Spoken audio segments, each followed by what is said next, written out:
Mr. President, Excellencies, distinguished colleagues, recognizing our ecological fragility as a small island developing state, St. Vincent and the Grenadines cannot afford to be a mere spectator on the important issue of climate change.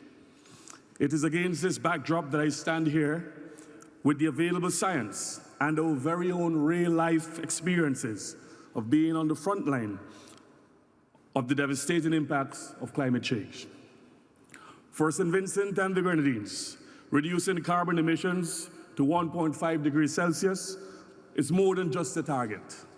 Mr. President, on the 1st of July 2024, our multi-island state was ravaged by the passage of the Category 4 Hurricane Beryl, leaving some of our islands unrecognizable, with thousands of families homeless in the wake of its destruction. We thank those who supported and continue to support our recovery efforts.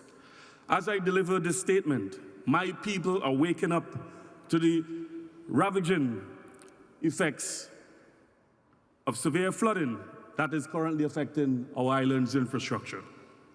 If we are to follow the science, the aggressive nature and the unpredictability of present weather systems is the climate's response to humanity's failure to act. For SIDS, we simply do not have any more time for a polite ask. We cannot continue to expend finite resources on a continuous recovery cycle while chasing vague promises for minuscule and indifferent action. Mr. President, as our nation actively undertakes recovery efforts, COP29 is flagged as the finance COP, and this has an even greater personal and national significance to us. Amidst the colorful diplomatic language of some leaders on this platform, our climate negotiators are disgracefully being held in a metaphoric chokehold as a major historic and contemporary carbon emitters bob and weave their way out of the commitments to reduce carbon emissions and bail out on climate finance pledges. This is a selfish and unwarranted assault on the 65 million people living in SIDS.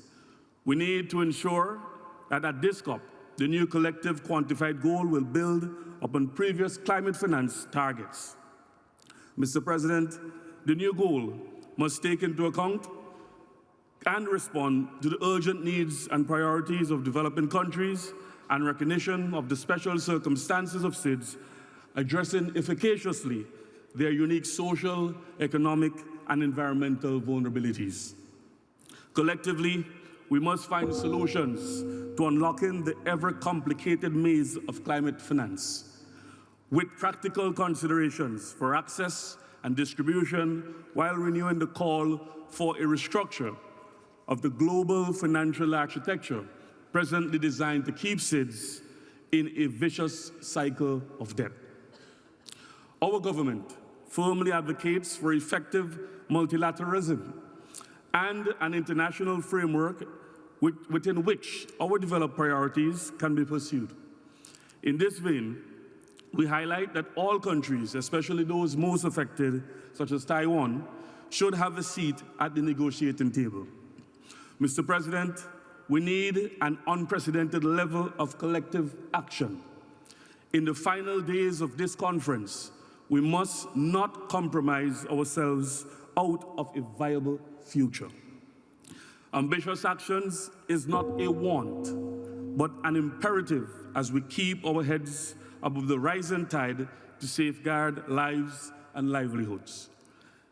Finally, Mr. President, there is still some lingering hope in humanity's call to action. Despite the challenges, it can and must be done. I thank you.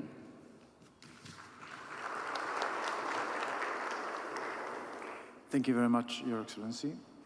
Now it is my pleasure to welcome